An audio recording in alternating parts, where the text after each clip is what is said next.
কই কই রাইমা, ও আরে আরে তাড়াতাড়ি খাবারটা নিয়ে এসো, আমাকে কাজে বের হতে হবে তো নাকি। এই তো দিচ্ছি।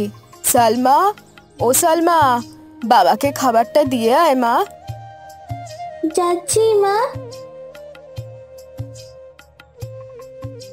ও মা গো, আমি পড়ে গেলাম গো। ওই দেখো মেয়ের কাণ্ড, তুই এত বেখেয়ালি কেন রে? ব্যথা ব্যথা পাসনি তো মা? হ্যাঁ, ব্যথা পাসনি তো? একটু পেয়েছি বাবা, তুমি চিন্তা করো না। এই মেয়েটা একটা কাজও ঠিক মতো করতে পারে না। আরে থাক থাক থাক থাক, ও শুধু শুধু মেয়েটাকে বকো না তো। আরে ও কি ইচ্ছে করে পড়ে গেছে নাকি? তোমার এই আদরের রাজকন্যা আহ্লাদ পেয়ে পেয়ে অকর্মার ঢেকি হচ্ছে, সামান্য কাজ করতে গেলেও পড়ে যায়। হ্যাঁ, বাবার কাছে মেয়েরা সবসময় রাজকন্যা হয়েই থাকে, বুঝেছো? ওকে ওকে ওকে একদম বকবে না, বুঝেছো? একদম বকবে না। আমি আমি বের হচ্ছি। সে কি, তুমি তো কিছুই খাওনি। বসো, দুমুঠো ভাত মুখে দিয়ে যাও। না না, আর আর আর সময় নেই রাইমা, নদীতে মাছ ধরতে যেতে হবে তো। এই কদিন মাছের যা আকাল পড়েছে না, ওই তাড়াতাড়ি না করলে যেগুলো পেতাম সেগুলো সব যাবে। আমি আমি আমি যাই। না খেয়ে এতক্ষণ কাজ করবে? সময় নেই গো, সময় নেই। আর একবেলা না খেলে কিছু হবে না গো।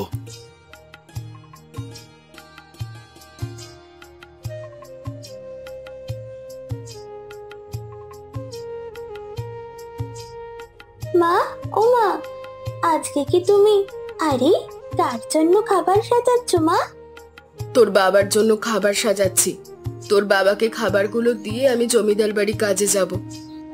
আচ্ছা, তাই তো বলি, কত যত্ন করে খাবার সাজাচ্ছ। মানুষটা আমাদের জন্য এত কষ্ট করে, তার সামান্য খেয়াল রাখবো না? তা তো অবশ্যই। বাবাকে আমি খাবার দিয়ে আসবো মা, তুমি কাজে যাও। তুই পারবি? পারবো না কেন? হেঁটে হেঁটে নদীর কাছে যাব, বাবাকে খাবার দিয়ে চলে আসবো। দেখিস কিন্তু মা, আবার যেন কোনো ঝামেলা না হয়। কিচ্ছু ঝামেলা হবে না মা, আমি খাবার ঠিক মতো পৌঁছে দেব। আচ্ছা ঠিক আছে, তাড়াতাড়ি যাস মা, এমনিতেই অনেক দেরি হয়ে গেছে। যাই, আমিও যাই। রাস্তা দিয়ে গেলে দেরি হয়ে যাবে, এদিক দিয়ে যাই, তাহলে তাড়াতাড়ি যেতে পারবো।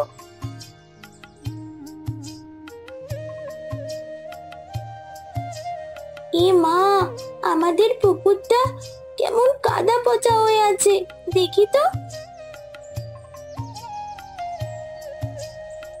ও মা গো, আরে কেন যে পুকুরের পাড়ে এলাম, ছি ছি, কেমন পচা কাদা, ছি।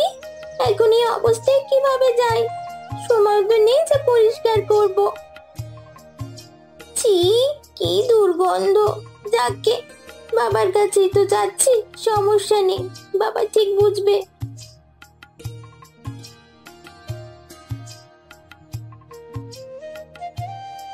আহা, কি সুন্দর গান। ওই হোটেলে কি রান্না হচ্ছে, একটু গিয়ে দেখি তো। ও মা গো, ভূত ভূত! আরে না না কাকু, আমি ভূত নই, আমি সালমা। ও ও তুই তুই সালমা, তোর এই অবস্থা কেন? আর বলো না কাকু, বাড়ির কাছে যে পচা পুকুরটা আছে সেটাই পড়ে গিয়েছিলাম। বাবাকে খাবার দিতে যাচ্ছি, একটু পরিষ্কার করার সময়ও পেলাম না। তোদের ঘরে কি সাবান আছে নাকি রে, যে পরিষ্কার করবি? তোরা যে গরিব। এইভাবে বলছো কেন কাকু? নিহাতি তাড়াহুড়ো ছিল বলে।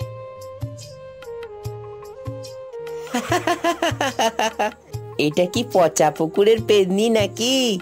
তা পচা পুকুর থেকে উঠে একেবারে আমাদের হোটেলে চলে এলি সালমা, কি ব্যাপার?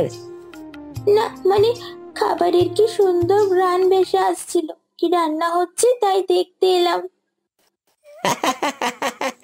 একেই বলে আদার ব্যাপারীর জাহাজের খবর নেয়া। আচ্ছা, তোর যখন এতই শখ তাহলে শোন, হোটেলে রুই মাছের কালিয়া রান্না করা হচ্ছে। রুই মাছের কালিয়া? হ্যাঁ, বড় বড় জমিদার বাড়িতে আমাদের এই রুই মাছের কালিয়ার প্রচুর নাম ডাক। কাকে কি বলছো বাবা? রুই মাছের কালিয়া ও চিনবে কি করে? গরিব মাঝির মেয়ে রুই মাছের নামও শুনেছে নাকি সন্দেহ। তুই এত অহংকার করছিস কেন চিন্টু? অহংকার করলে পতন হয়, সেটা কি তুই জানিস না? পতন? তুই জানিস আমাদের রুই মাছের কালিয়া ছাড়া জমিদারদের খাওয়াই হয় না। আচ্ছা, এই অহংকারের জবাব একদিন নিশ্চয়ই আমি দেব।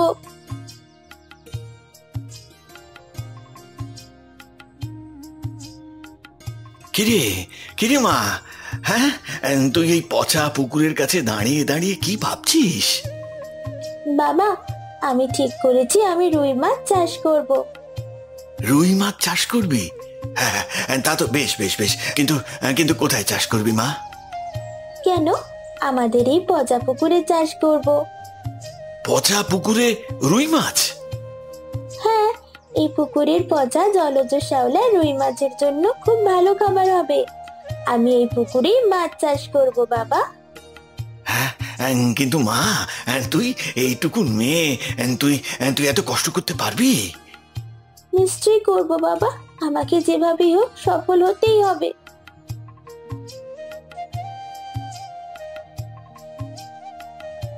মেয়েটা কি অমানসিক পরিশ্রম করছে দেখেছো? এইটুকু মেয়ের কি জেদ! হ্যাঁ, নিজের কষ্ট করে জমানো সব টাকাগুলো বেচারি রুই মাছের পেছনে খরচ করলো। সফল না হলে মেয়েটার মনটা যে ভেঙে যাবে।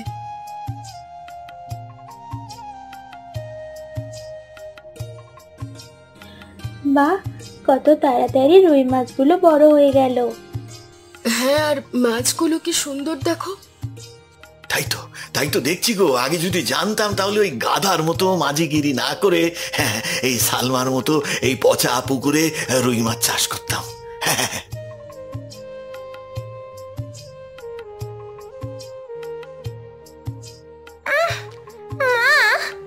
আবার সেই রুই মাছের কালিয়া? এই মাছের স্বাদও তো চেনা হয়ে গেছে। কি এক রহিম বাবুর্চির রান্না! নতুন কিছু করো না কেন? আরে অন্য বাটিগুলোর ঢাকনাও তুলে দেখ কি কি আছে। সব তো রুই মাছ দিয়ে তৈরি খাবারই দেখছি।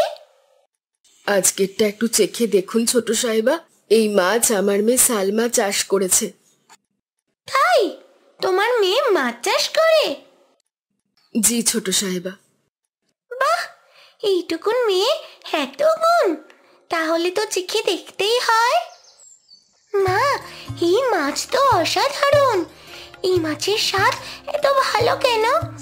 রাইমা খালা, এত চমৎকার রান্না তুমি করেছো।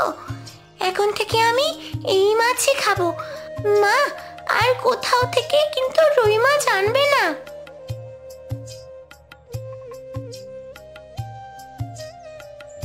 কেমন একটা অবস্থা! গত 1 মাস ধরে ব্যবসার অবস্থা খারাপ। জমিদার বাড়িতেও রুই মাছের কালিয়ার কদর কমে গেছে। কি যে করি! বাবা, আমাদের কালিয়া আর কেউ কিনছে না। সবাই বলছে জমিদার বাড়িতে নাকি কোনো প্রধান রাঁধুনির মাছের কালিয়া অনেক ভালো। সবাই সেই রাঁধুনিকে দিয়ে রান্না করাচ্ছে। তাই নাকি? কে সে? তা তো জানি না বাবা, তবে শীঘ্রই কিছু করতে হবে, তা না হলে আমাদের ব্যবসা শেষ। তা আমি কিছুতেই হতে দেব না। চল জমিদার বাড়িতে যাই, চল। একটা রুই মাছ নিয়ে যাব, সবাইকে দেখাবো আমি এমন সেরা মাছ দিয়ে কালিয়া তৈরি করি। হ্যাঁ, তাই ঠিক হবে, চলো বাবা। এই এই দাঁড়াও দাঁড়াও, কি চাও? আমি এসেছি জমিদার গিন্নির সাথে কথা বলতে। এ বাড়িতে আগে আমি রুই মাছের কালিয়া সরবরাহ করতাম, কিন্তু এখন। ও, তুমি সেই রহিম বাবুর্চি? তা কি চাও এখন? টাকা পাওয়া বাকি আছে নাকি? না, তা নয়। আমি এসেছি এই মাছ দেখাতে।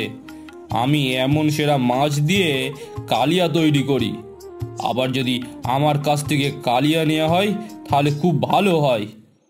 এই দেখুন। মাছটা তো সুবিধার মনে হচ্ছে না। আচ্ছা ঠিক আছে, চলো তোমাকে প্রধান রাঁধুনির কাছে নিয়ে যাই। সে রাজি হলেই সব ঠিক। প্রধান রাঁধুনি? শুধু তাই নয়, মাছটা একজন পরীক্ষা করবেন। বাবা, এ তো দেখছি অগ্নি পরীক্ষা। কি আর করা, বেশ তো চলুন। তুমি তুমি প্রধান রাঁধুনি? কিন্তু তুমি তো... কি ব্যাপার? আরে কাকু, আমিও আছি এখানে। আমি তোমার মাছটা পরীক্ষা করব। তুমি এসব এসব কি হচ্ছে? সালমা, তুই করবি মাছ পরীক্ষা? তোর মতো পুচকি রুই মাছের কি বুঝিস? আগে মাছটা দেখি। ও, এই মাছ ক্ষতিকারক পদার্থ ব্যবহার করে চাষ করা হয়েছে। মাছের চোখ দেখেই বোঝা যাচ্ছে এই মাছ খাওয়া যাবে না। না মানে, মাছের ভালো ফলনের জন্য একটু আধটু তো ঔষধ তো দেওয়াই লাগে নাকি? ভালো মাছটা এভাবে বাতিল করে দিচ্ছিস? দুদিন একটু ভালো অবস্থানে এসে তোর অহংকার ভালোই বেড়েছে সালমা। আমি তোদের মতো অহংকার করিনি চিন্টু। মাছটা যদি ভালো হতো তাহলে অবশ্যই আমি রাখতে বলতাম। তুই কি বলতে চাস সেটা আমরা বুঝে গেছি। দিন একদিন আমাদেরও আসবে। চলো বাবা। আহা, বেচারারা রেগে মেগে চলে গেল। যাই বলেন না কেন, সালমার চাষ করা মাছের স্বাদের সাথে আর কোনো কিছুরই তুলনা হয় না। সত্যি রে মা, তুই প্রমাণ করেছিস পরিশ্রমের ফল অমূল্য।